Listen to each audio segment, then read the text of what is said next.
रामकृष्ण हरी. आज आपण दुर्गा सप्तशतीचा 3रा आणि 4था अध्याय पाहणार आहोत.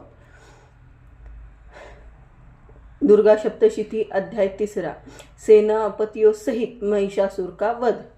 महर्षि मेधा ने कहा, महिषासुर की सेना नष्ट होती देखकर उस सेना का सेनापति चक्षुर क्रोध में भरकर देवी के साथ युद्ध करने लगा के लिए आगे बढ़ा. वह देवी पर इस प्रकार बाणों की वर्षा करने लगा मानो सुमेरु पर्वत पानी की धारा बरसा रहा हो.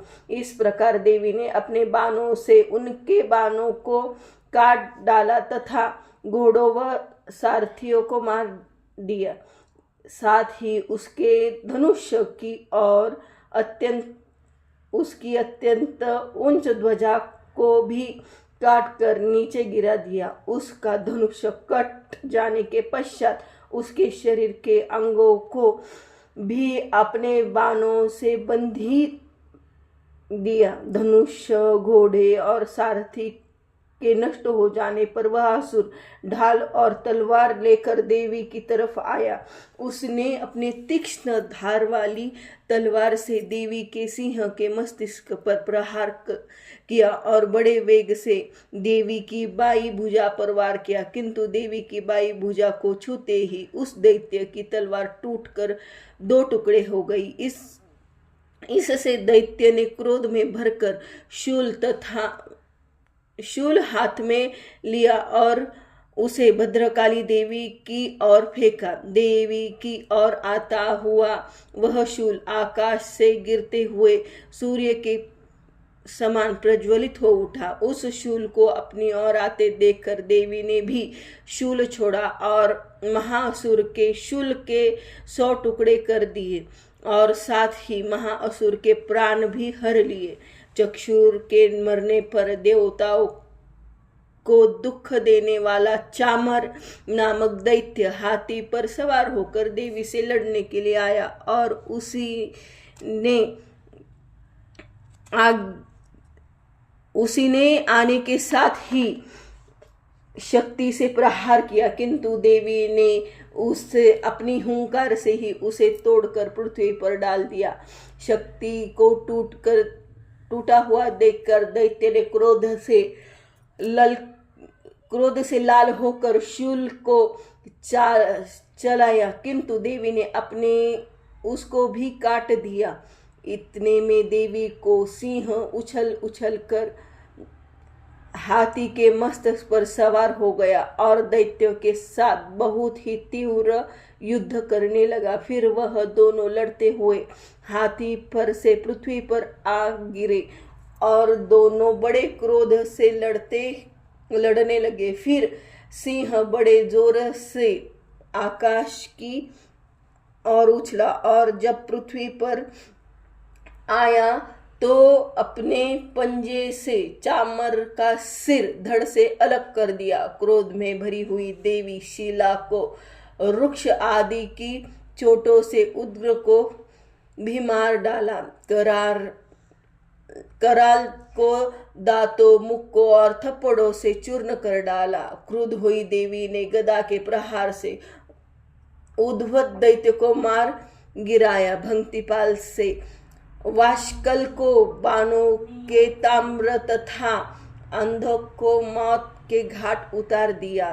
3 नेत्रों वाली परमेश्वरी ने त्रिशूल के अग्रस्य उग्रवीर्य और महाहनु नामक राक्षसों को मार गिराया. उसने अपने तलवार से विडाल नामक दैत्य का सिर काट डाला तथा अपने बाणों से दुर्धर और दुर्मुख राक्षस को यमलोक को पहुंचा दिया. इस प्रकार महिषासुर ने देखा कि देवी ने मेरी सेना को नष्ट कर दिया है. वह भैंसे का रूप धारण कर देवी के गणों को दुख देने लगा. उन गणों में कितनों को अपने मुख से प्रहार किया, कितनों को खुरों से, कितनों को पूंछ से, कितनों को सिंगों से, बहुतों को दौड़ने के वेग से, अनेकों को सिंह नाद से, कितनों को चक्कर देकर और कितनों को श्वास वायु के झोंके धक्के से पृथ्वी पर गिरा दिया। वह दैत्य इस प्रकार गणों की सेना को गिरा देवी के सिंह को मारने के लिए दौड़ा। इस पर देवी की बड़ी गुस्सा आया। उधर दैत्य को भी क्रोध भरकर धरती को खुरों से खोदने लगा तथा सिंगों से पर्वतों को उखाड़ उखाड़ कर धरती पर फेंकने लगा और मुख से शब्द करने लगा। महिषासुर के वेग से चक्कर देने के कारण पृथ्वी शुद्ध होकर फटने लगी। उसकी पूंछ से कटकर समुद्र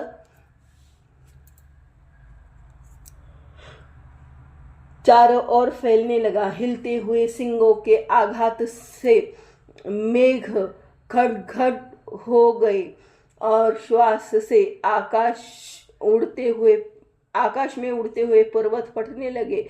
इस तरह क्रोध में भरे हुए राक्षस को देखकर चंडिका को भी क्रोध आ गया और वह उसको मारने के लिए क्रोध में भर गई।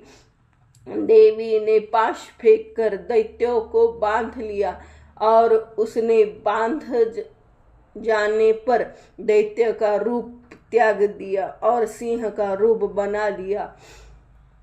और जो ही देवी का सिर काटने के लिए तैयार हुई कि उसने पुरुष का रूप बना लिया जो कि हाथ में तलवार लिए हुए था। देवी ने तुरंत ही अपने बाणों के साथ उस पुरुष को अपनी तलवार की ढाल सहित बींध डाला। इसके पश्चात वह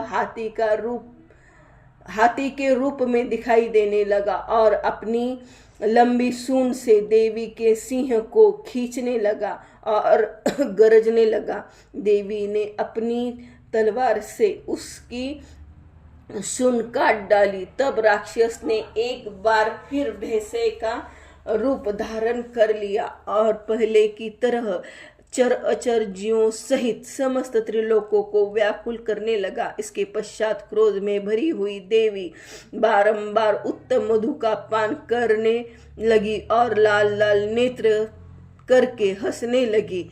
उधर बलवीर्य तथा मद से क्रुद्ध हुआ दैत्य भी गरजने लगा। अपने सिंगों से देवी पर पर्वतों को फेंकने लगा। देवी अपने बाणों से उसके फेंके हुए पर्वतों को चूर्ण करते हुए बोली, ओ मूढ़, जब तक मैं मधुपान कर रही हूं तब तक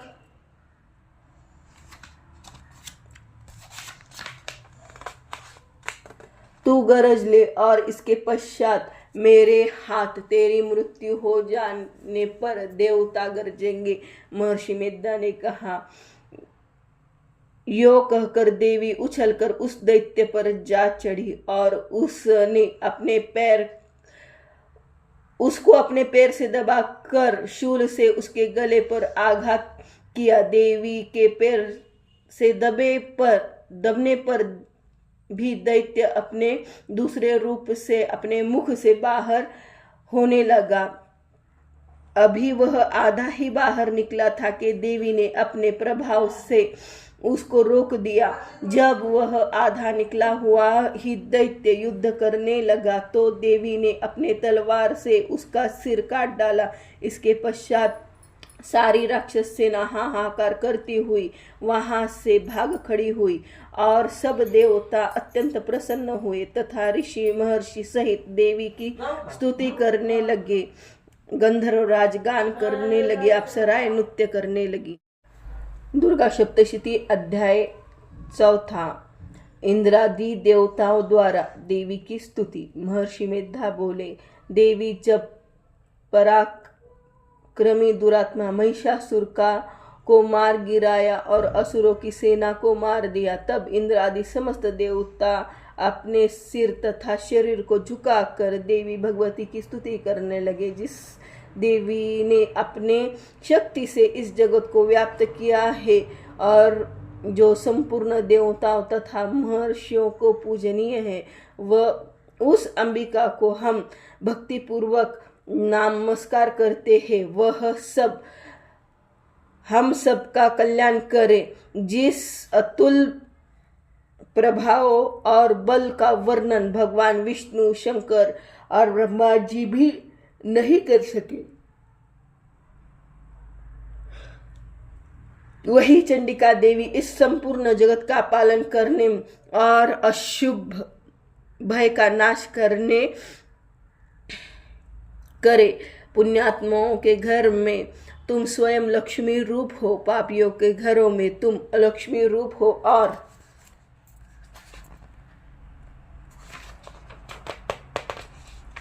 सत्कुलों में उत्पन्न होने वालों के तुम लज्जा स्वरूप हो, जो उनके घरों में निवास करती हो। हम उस दुर्गा भगवती को नमस्कार करते हैं। हे देवी, इस विश्व का पालन करो। हे देवी, हम तुम्हारे अचिंत रूप का किस प्रकार वर्णन करें। असुरों को नाश करने वाली भारी पराक्रम तथा समस्त देवताओं और दैत्यों के विषय में जो तुम्हारा पवित्र चरित्र है, उनको हम किस प्रकार वर्णन करें। हे देवी, त्रिगुणात्मक का होने पर भी तुम संपूर्ण जगत की उत्पत्ति का कारण हो। हे देवी, भगवान विष्णु, शंकर आदि किस भी देवता ने तुम्हारा पार नहीं पाया, जबकि आश्रय सबकी आश्रय हो। यह संपूर्ण जगत तुम्हारा ही अंश रूप है, क्योंकि तुम सबकी आदिभूत प्रकृति हो। हे देवी, तुम्हारे जिस नाम के उच्चारण से संपूर्ण यज्ञों में सब देवता तृप्ति लाभ करते हैं, वह स्वाहा तुम ही हो। उसके अतिरिक्त तुम पितरों की तृप्ति का कारण हो। इसलिए सब आपको स्वधा कहते हैं। हे देवी, यह विद्या जो मोक्ष को देने वाली है और अचिंत महाज्ञान स्वरूपा है, तत्वों के सार को वश करने वाली, संपूर्ण दोषों को दूर करने वाली, मोक्ष की इच्छा वाले मुनिजन जिसका अभ्यास करते हैं, वह तुम ही हो। तुम वाणी रूप हो और द्वेष रहित ऋग तथा यजुर्वेदों की एवं उद्गीत और सुंदर पदों के पाठों वाला सामवेद की आश्रय रूप हो। तुम भगवती हो। इस विश्व की उत्पत्ति एवं पालन के लिए तुम ही वार्ता रूप में प्रकट हुई हो, और तुम ही संपूर्ण संसार की पीड़ा हरने वाली देवी हो।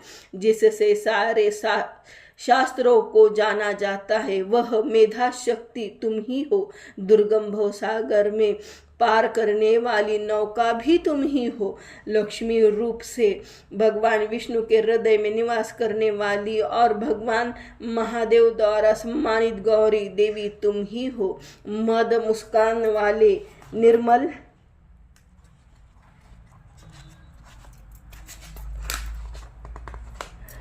पूर्ण चंद्र बिंब के साथ समान उत्पन्न सुवर्ण की मनोहर कांति से कमनीय तुम्हारे मुखों को देखकर महिषासुर क्रोध में भर गया। यह बड़े आश्चर्य की बात है। और देवी, तुम्हारा यह मुख जब क्रोध से भर गया तो उदय काल में चंद्रमा की भांति लाल हो गया और तनी हुए भुवों के कारण विकराल रूप हो गया। उसे देखकर ही महिषासुर के प्राण शीघ्र ही नहीं निकल गए। यह बड़े आश्चर्य की बात है। आपके कुपित मुख के दर्शन करके भला कौन जीवित रह सकता है। हे देवी, तुम हमारे कल्याण के लिए प्रसन्न हो। आपके प्रसन्न होने से इस जगत का अभ्युदय होता है, और जब आप क्रोध हो जाती हो, कितने ही कुलों का सर्वनाश हो जाता है। हमने अभी जाना कि जब तुम महिषासुर की बहुत बड़ी सेना को देखते देखते मार दिया। हे देवी, सदा अद्भुत प्रताप देने वाली तुम जिस पर प्रसन्न हो जाती हो, वही देश में सम्मानित होते हैं। जिसके धन यश की वृद्धि होती है, उनका धर्म कभी शिथिल नहीं होता और उनके यहाँ अधिक पुत्र पौत्रादिका और नौकर होते हैं। हे देवी, तुम्हारी कृपा से ही धर्मात्मा पुरुष प्रतिदिन श्रद्धा पूर्वक यज्ञ करता है और धर्मानुकूल आचरण करता है और देवी प्रभाव से स्वर्ग लोक में जाता है, क्योंकि तुम तीनों लोकों में मनवांछित फल देने वाली हो। हे माँ दुर्गे, तुम स्मरण करने पर संपूर्ण जीवों के भय नष्ट कर देती हो और स्थिर चित्त वालों द्वारा चिंतित करने पर उन्हें और अत्यंत मंगल देती हो। हे दरिद्र दुख नाशिनी देवी, तुम्हारे सिवा दूसरा कौन है? हमारा चित्त सदा दूसरों के उपकार में लगा रहता है। हे देवी, तुम शत्रुओं को इसलिए मारती हो कि उनके मरने से दूसरों को सुख मिले। वह चाहे नरक में जाने के लिए चिरकाल तक पाप करते हो, किंतु तुम्हारे साथ युद्ध करके सीधे स्वर्ग को जाते हैं, इसलिए तुम उनका वध करती हो। हे देवी, क्या तुम दुष्टपात मात्र से समस्त असुरों को भस्म नहीं कर सकती? अवश्य ही कर सकती हो, किंतु तुम्हारा शत्रुओं को शास्त्रों के द्वारा मारना, इसलिए शास्त्रों के द्वारा मारकर के स्वर्ग को जाए। इस तरह से हे देवी, उन शत्रुओं को के प्रति भी तुम्हारा विचार उत्तम है। हे देवी, तुम्हारे उग्र खड्ग की चमक से और त्रिशूल के नोक की कांति के किरणों से असुरों के आंखें फूट नहीं गई। इसका कारण यह था कि किरणों से शोभायमान तुम्हारे चंद्रमा के असमान आनंद प्रदान करने वाला सुंदर मुख को देखते रहे थे। हे देवी, तुम्हारा शील बुरे वृत्तांत को दूर करने वाला है। तुम और सबसे अधिक तुम्हारा रूप जो तो भी अत्यंत में चिंतन में आ सकता है और न जिसकी दूसरों से कभी तुलना हो सकती है। तुम्हारा बल व पराक्रम शत्रुओं का नाश करने वाला है। इस तरह तुमने शत्रुओं पर भी दया प्रकट की है। हे देवी, तुम्हारे बल की किसके साथ बराबरी की जा सकती है, तथा शत्रुओं को भय देने वाला इतना सुंदर रूप भी किसका है? हृदय में कृपा और युद्ध में निष्ठुरता, यह दोनों बातें तीनों लोक में केवल तुम ही में देखने में आई है। हे माता, युद्ध भूमि में शत्रुओं को मारकर तुमने हमें स्वर्ग लोक में पहुंचाया है। इस तरह तीनों लोकों में तुमने रक्षा की है तथा उन उन्मत्त असुरों से जो हमें भय था उसको भी तुमने दूर किया है। तुमको हमारा नमस्कार है।